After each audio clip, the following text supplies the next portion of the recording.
Welcome to Sewer Mutant, the podcast with no tagline. This episode marks the beginning of a new series on the dark age of comic books. My name is Finley, aka Klintron, and I'm joined by my new co-host John Ekleberry, who you might remember from our episode on James O'Barr. In this episode, we talk a little bit about what the dark age of comic books was and some of what sets it apart in the history of comics. If you want to know more comic book history, check out sewermutant.com. You can also find John's James O'Barr collector site at jamesobarr.wordpress.com. Our music is by Crudler, and you can find more of his work at crudler.bandcamp.com. Now, on with the show. John, as you know, I wrote this article.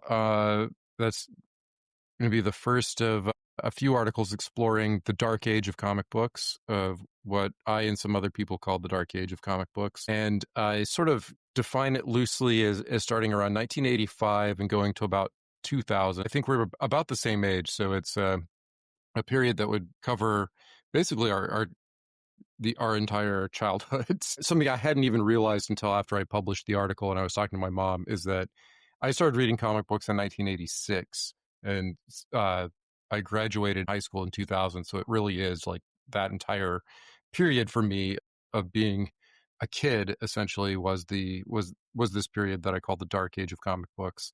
Although I started out with Thundercats and He-Man, so not the darkest things out there. It's a period that we're pretty familiar with, I guess, as that was what we came up on, so to speak. So I think maybe we could just start with that definition, that name. It's also called the Copper Age, and I think you said that you prefer that over Dark Age.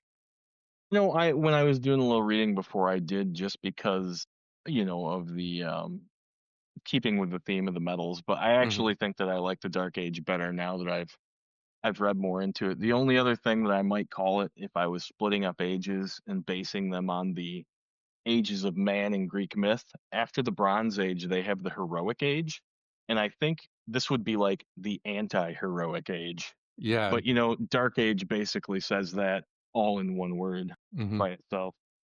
Right. And part of why I call it the Dark Age, I didn't come up with this term, but it's the one that I remember first encountering, and Copper Age came later for me, so I just default to Dark Age. But it's also just a period that was very difficult for the industry, and it actually didn't recover until after this time period. But the actions taken by the major players in the industry, particularly Marvel Comic Books, and acquiring, I think it was called Heroes Distribution, and going exclusive with their own distributor, that really had an incredibly negative impact on the industry, and a lot of the speculation boom and bust that happened even before that. So it was dark, not just in the content of the comic books, but dark the first part of it was actually great, though. It was going very well for the first several years of the Dark Age, and then the speculative bubble burst, and it got pretty grim. So I feel like there's kind of like that name works on multiple levels. The anti-heroic age is really good too, though. I'd also thought about trying to keep it the metal naming. The lead age would be appropriate. Nice. But I don't know. I just say Dark Age, so that's kind of where I've gone with it. Something else that we talked about only briefly, because I wanted to make sure we only really talked about it here, is that well, I should back up, is that why I say roughly 1985 to 2000 is because it's really hard to actually define any of these ages. Even looking at the Golden Age, I think usually people say it's Action Comics #1, but you could make a strong argument for it being like Famous Funnies #1, which was like the first comic book, or Sure. Or having an additional age before that, like some authors have, the Platinum Age before the Golden Age. There's a bunch of ages now, and then there's like, is there an age between the Golden Age and the Silver Age? And why does the Silver Age start with Showcase #4 instead of Fantastic Four #1? And I think there's good answers for that, but it gets complicated really quick. And then the Bronze Age is really hard to define. So just the further along into the comic book history you get, like the murkier it all becomes. Well, and as you mentioned in your article too, they kind of bleed into each other. Like sometimes there's precursors, and sometimes there's things that bleed over even if another age has started. But you see this with music too. Right, yeah. Like Punk never died. but we could still solidly say that like the post-punk era started at some point. But then like there's weird stuff like Wire's first album came out, I think before the Clash's first album, or like the same year. So it was like post-punk was already starting. And yeah, so that's a really good point. And then the other thing is like one of the things I was starting to realize, and I didn't get into this in the article, but we briefly touched on it recently, is just a lot of what went on in the Dark Age also went on in the Golden Age. That was thinking about how there were a lot more brutal superheroes in the Golden Age because that was before the Comics Code Authority. So, Right. like, there was at least one Batman story where he shot someone with a gun, and there were plenty of other characters who killed criminals or whatever. And then you had like the Submariner, who's not really even a super. He was basically like a super villain that had his own title. So it was like he's definitely at least an anti-hero. I guess if you're sympathetic to his cause, then he's the hero. But he was a menace to society, to the human land-dwelling society, killed cops and stuff. So just the stuff that you would not really expect to see. You definitely wouldn't see in the Silver Age, I don't think. But and then also you saw like a boom and bust then too, where uh, the success of Action Comics #1 led to tons of imitators, lots of companies entering the market, publishing comic books, comics selling like hundreds of thousands of copies, and then the whole industry collapsed after World War II for a lot of different reasons. So there's this interesting parallel between those two ages, and then you could even see, I don't want to necessarily get too much into like the age that starts around 2000 that comes after the Dark Age, but in a lot of ways that's like the new Silver Age. It was really Right. responding, Right. like trying to bring back a lot of it was Alan Moore doing Supreme and America's Best Comics, like really trying to tap into Silver Age stuff. Grant Morrison doing the same thing with JLA and their run on Flash. So you can really see interesting parallels there.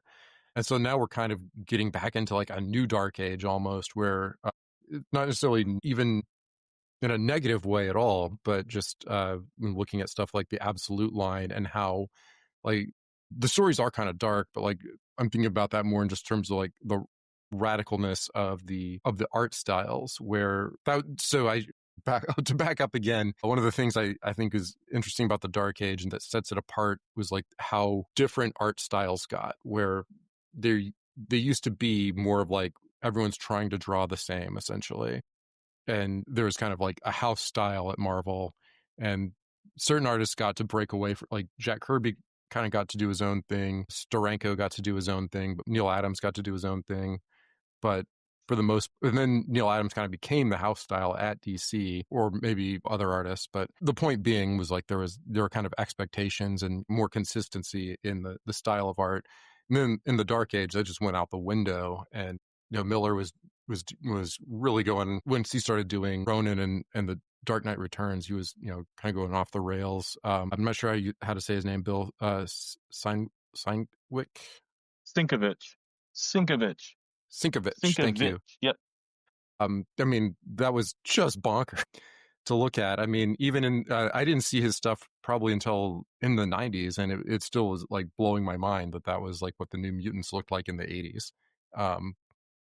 Yeah, super cool because you think of that book as being kind of dopey in the beginning, not to diminish those stories, but once he came onto the book, it became a completely different thing. And of course, for me and for you, that was probably before we started reading that book. I came in later with like the Rob Liefeld stuff and whatever.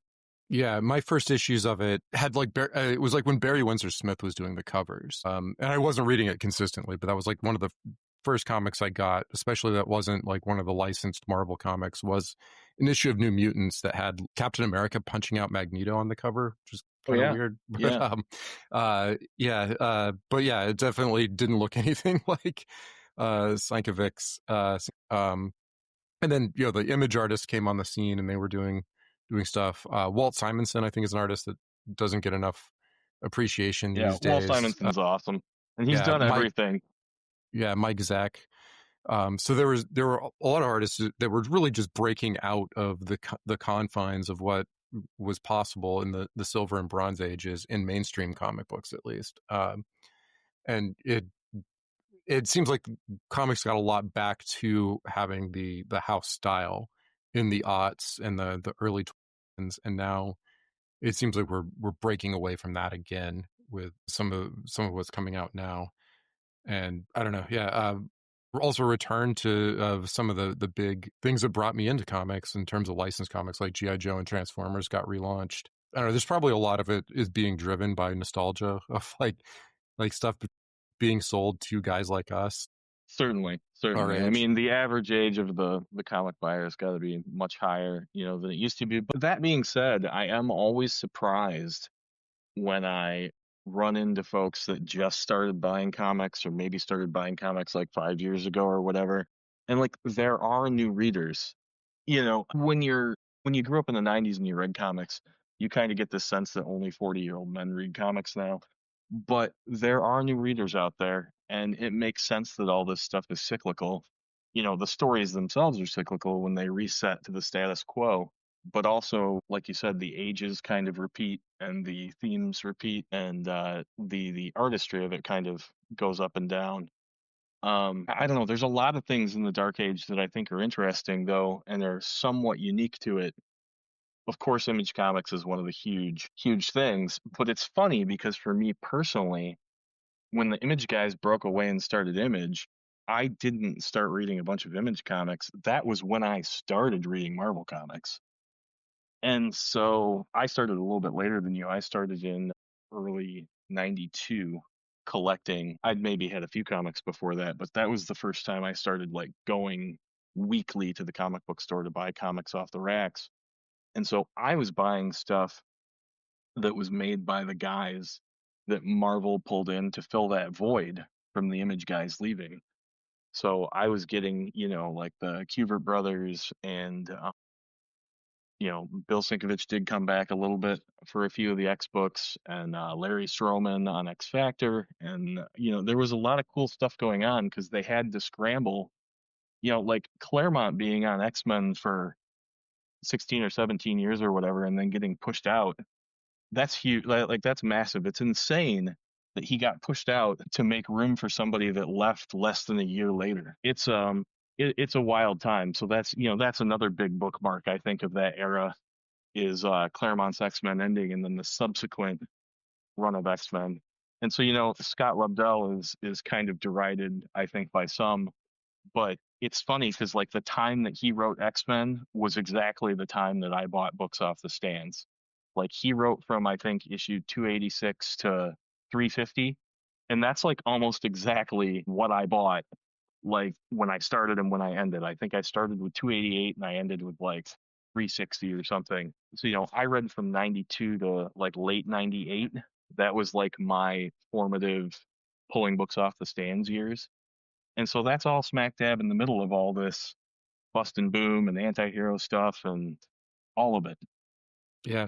How aware of the bust were you when it happened? Because that was something I didn't fully grasp when it was happening. I not at all. I don't other than whatever they would have been talking about in Wizard because we all bought Wizard. Yeah. But beyond that, I think Wizard really downplayed it as it was happening. So I was not really fully aware of like how much sales were cratering and like comic book stores were going out of business and that sort of thing. Like 94, 95, 96. my childhood comic book store is still open and it's still the one that I go to occasionally. I don't go there weekly like I used to, but it weathered the storm, which is cool. I'm sure a lot of people had their store go out of business during this period and had to either quit or find somewhere else to go or turn to the internet. We weren't quite buying tons of comics online yet. That didn't happen until like the 2000s. I think I got an eBay account in 2000, and even then, it was a little more antiquated. You'd mail somebody a cashier's check or something, and then they'd send you your thing. It wasn't so instantaneous as it is now. I was driving around to comic shops to try to find different material. Um, it was just a different time. Yeah, there's a lot of stuff though that happens in the Dark Age. Like one of the things you were talking about, like sales, dying, but I was trying to think about other things that kind of came to an end in the Dark Age, and sequential numbering starts to fall apart in the Dark Age because we've had numbering since like the beginning, and then DC has their reboot and they start Superman over at number 1, and then you get into the mid 90s and Marvel cancels 4 of their titles and does Heroes Reborn and renumbers them, and like you hadn't seen that happen before, and now we see it happen every year. Like they just reboot titles over and over and over and over to get those new number 1s. But I didn't care that X-Men was at issue 288 when I started buying it. Like that didn't matter to me. In fact, it was kind of cool because it had like an associated history with it, and I knew that there was this big body of work before it that I could explore.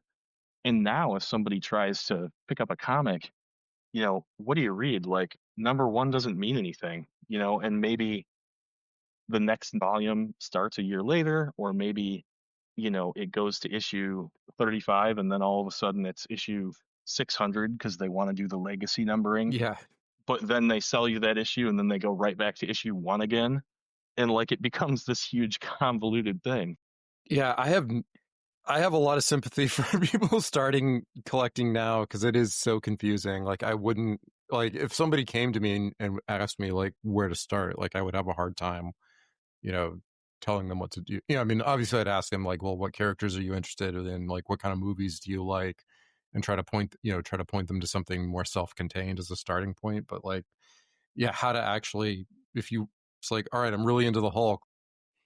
I don't know. Maybe start with Immortal Hulk, I guess. But maybe that's like too weird. So I don't know what a good Hulk run is to start with. People point to like how manga works and how different that is to the American approach, where like it's numbered volumes, like 1 through whatever, and then when the story ends, it ends, and the adaptations follow the books more closely. So if you Yes, get absolutely. into a Jujutsu Kaisen or something, then you might want to read ahead. So it actually really drives the manga sales in a way that American comics really don't. Like if you go and see Black Panther, like good luck figuring out what book to buy if you go to the comic book store and you want you're not going to be able to like read ahead of what's going on in the MCU or the DCU. Who knows what they're going to do? It's all out of order, very different from the comics, and so you don't really get the sales synergy that manga does. So I think a big issue for the industry, and there's not a good way to fix it because it's like decades of history at this point to try to deal with.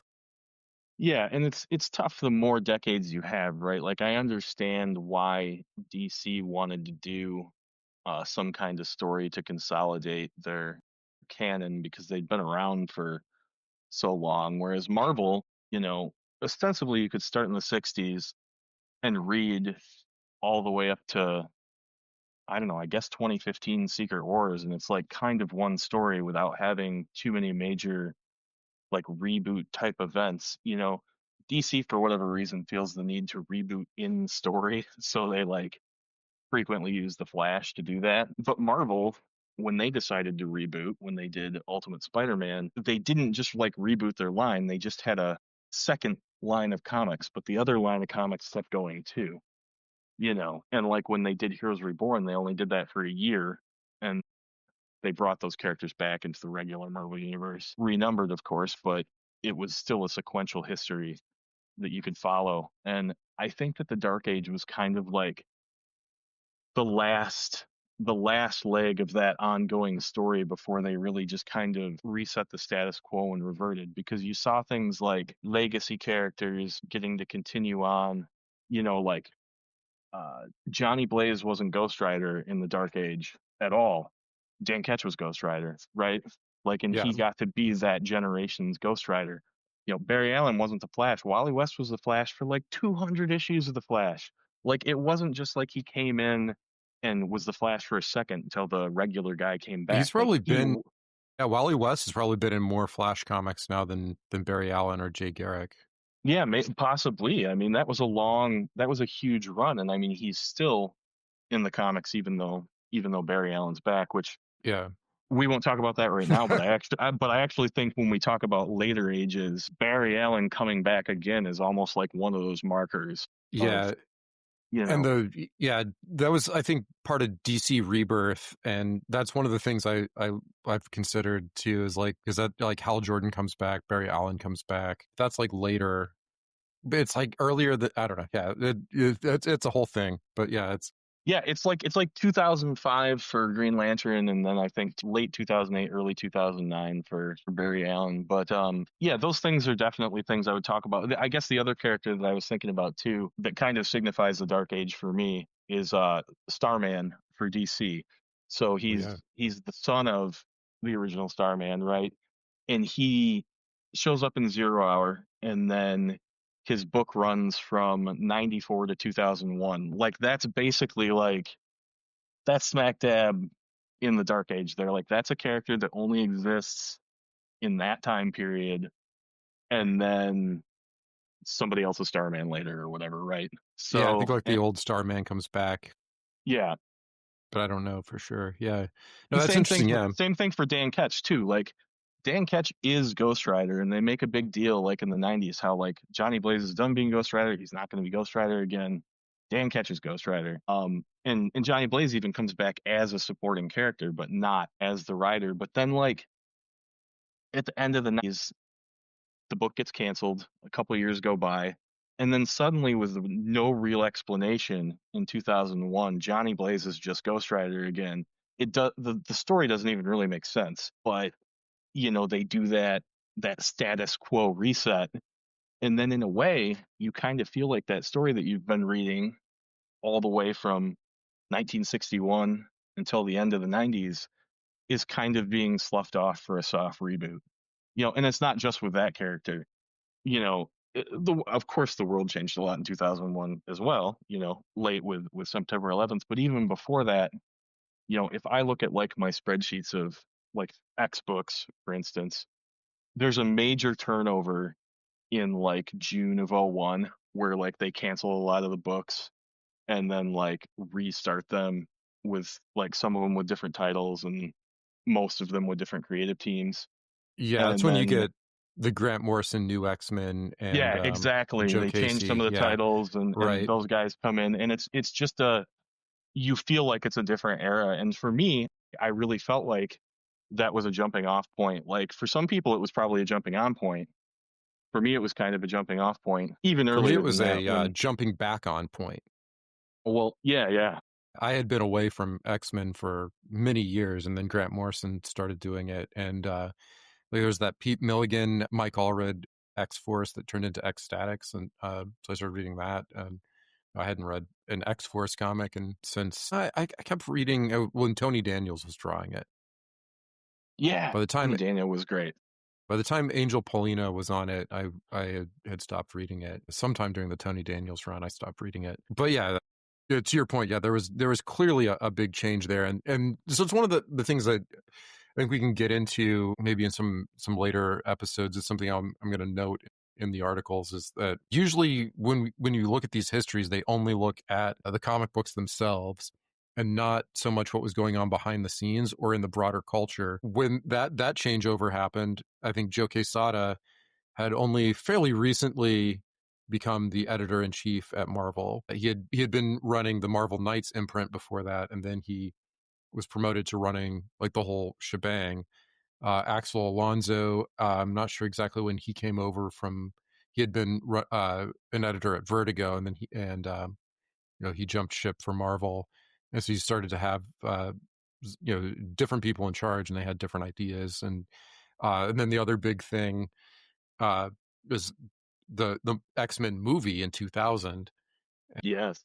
and um, that was, for me, that's really, it's not the start of the MCU, because that's, it had its own continuity, but that was like the first of that. Was like, I mean, Blade came before that too, and was pretty successful, but it was really the first of like a mainstream superhero movie that did really well, that had a proper budget behind it, and started to really impact culture in a way that superhero movies really had not done before. Like Spawn wasn't that, that was like one of the Spawn and Blade were like the biggest ones before that, and they Blade had a pretty big cultural impact, I think, but it was still kind of niche. And like Spawn, I think I don't know if it was a flop or not, but it didn't really have a lot of staying power. Well, I and both mean, of them are basically horror movies, right? I mean, right. they're not like a full-on superhero thing. Whereas Yeah. X-Men 2000, even though they were the black leather outfits, they had a team and they were putting people in costumes and they were doing a thing, and it wasn't silly in the way that previous iterations were. Yeah. And X-Men 2000 is the only movie that I've ever I watched in the theater 4 times. It's the only movie I can say that about.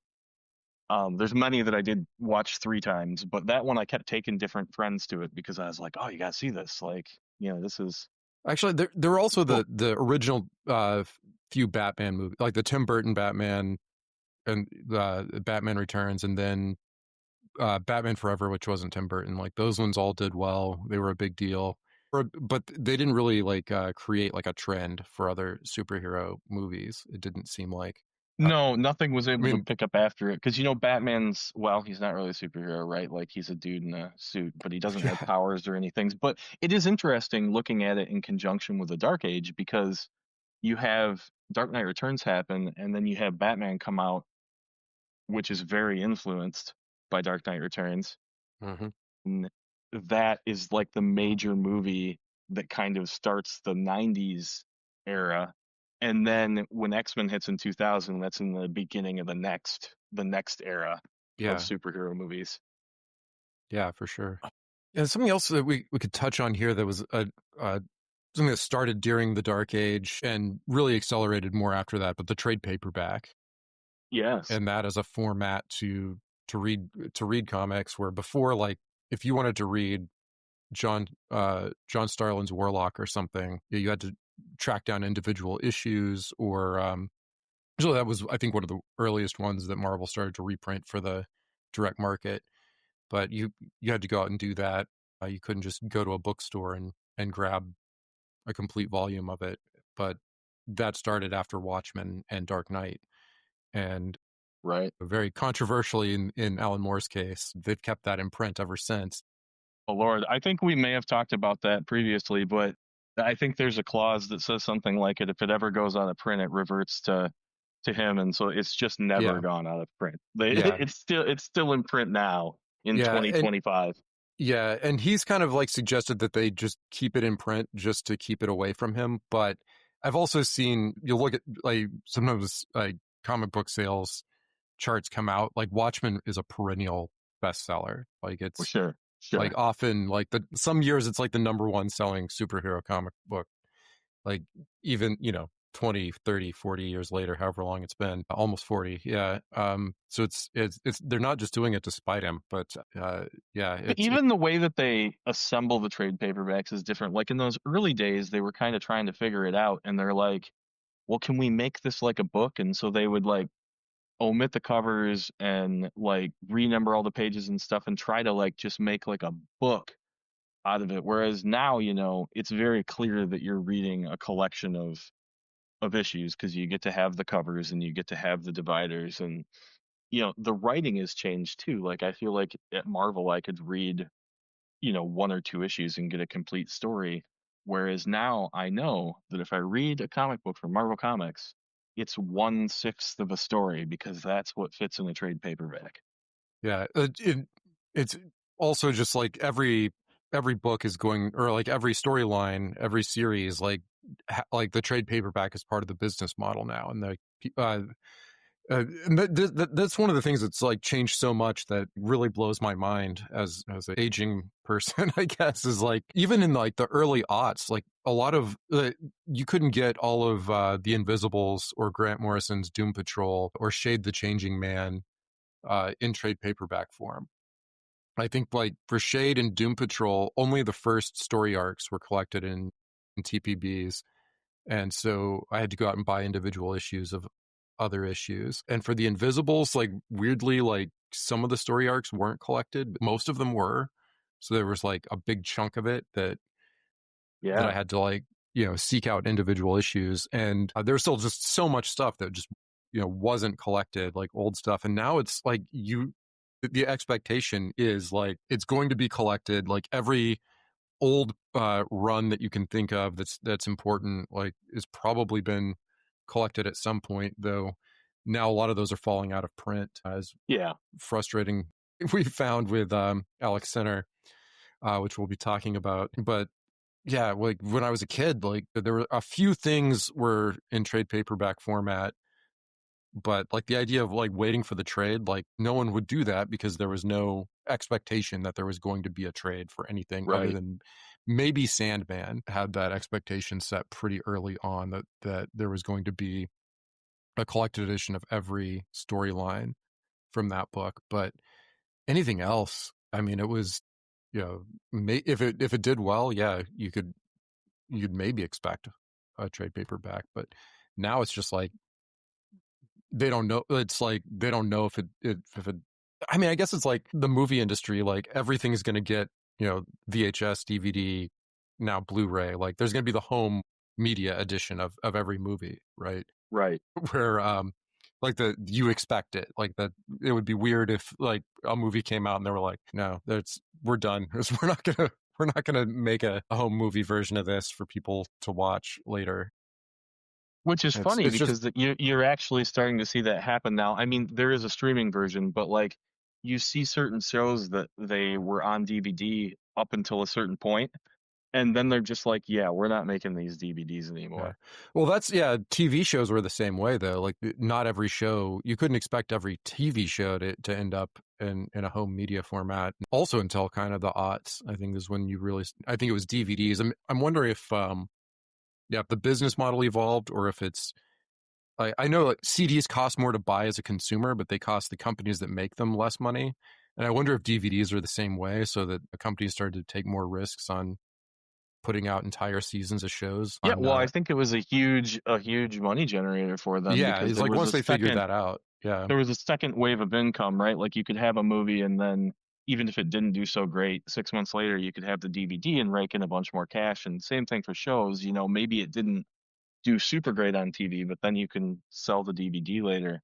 But those sales all kind of cannibalize themselves backwards because like we there's now readers that wait for the trade paperback, but there's also readers that now just skip the paperback because they're like, well, it'll be on Marvel Unlimited in 6 months, and I didn't get to my stack of comics that quickly anyway. So what's the difference if I'm 6 months behind reading it? Yeah. Well, should we wrap up, or is there anything else you wanted to talk about in this kind of introductory episode before in the we? in the in the preamble, Yeah. I don't know, what didn't we cover? We talked about legacy characters, we talked about the speculator bust and boom. You had the big events like Death of Superman and Nightfall for DC. Not only does Dick Grayson get to be an adult and continue his story, like how I was talking about legacy characters developing, but also strangely he doesn't become Batman when Bruce Wayne gets his back broken.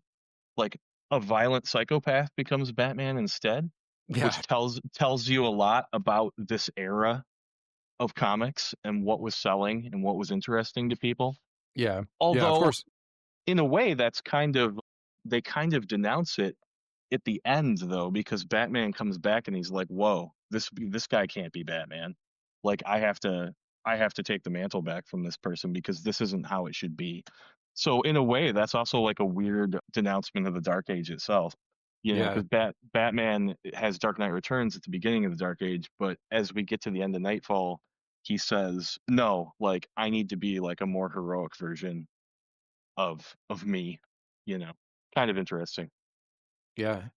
And the same thing happened with the Return of Superman, where they comes back and there's like four different guys, and each one is kind of like it's their own kind of archetype of the superhero era. But then eventually, the real Superman does come back and defeats two of those four. Turn out to actually be villains, and he defeats them, and everything kind of goes back to normal for a while. But yeah, that's another arc that that feels very much of its time, with the cyborg Superman and the Superman with the big sunglasses and everything, and Definitely. Superboy with his loose, like the loose over jacket over his tights and everything. Yeah, yeah, exactly. Very much of its time. All right, cool. Well, let's call it a night, and We'll be back next time. We will talk about either Alack Sinner or maybe Warrior Magazine. And if you're listening out there, let us know your thoughts. And I want to thank Mark Guppy for writing in about the first article and really driving home the trade paperback part of that. Yeah, that's a super huge development, really, in the history of how these things are collected. For myself, it's funny. I've kind of rejected the paperback, at least for older stuff. Like if I'm buying anything before mid 2001, I'd rather have the floppy. But if it's later than that, then I don't really care. Interesting. Yeah. I don't know. I'm just a chaos monkey. I just like some stuff I'll get digitally, some stuff I'll buy in single issues, some stuff it's the trade. Like I don't have like I like to have stuff in print if it's something I feel like I want to return to, especially for the artwork. But a lot of stuff I don't really mind just reading digitally because my office is just stacks everywhere of stuff. Like, getting things digitally is kind of nice. I think having like individual issues is cool for us. Like I don't know. Yeah, I hadn't really thought about it either, but I also like tends to be the older stuff that I like to get in singles where I kind of like I want to know like what was this publisher's trade dress like. Right, right. It's like a weird thing to be into, but like getting something like an old Vortex comic or Drawn and Quarterly or something. Where I'm like, I wonder what those books looked like back then because I've only seen them in trade paperback form. Like, what did the original issues actually look like, smell like, feel like? So I'm definitely interested in that kind of thing. Absolutely. All right, John. Well, thanks for joining, and we'll talk next time. Sounds great. We'll do it again soon.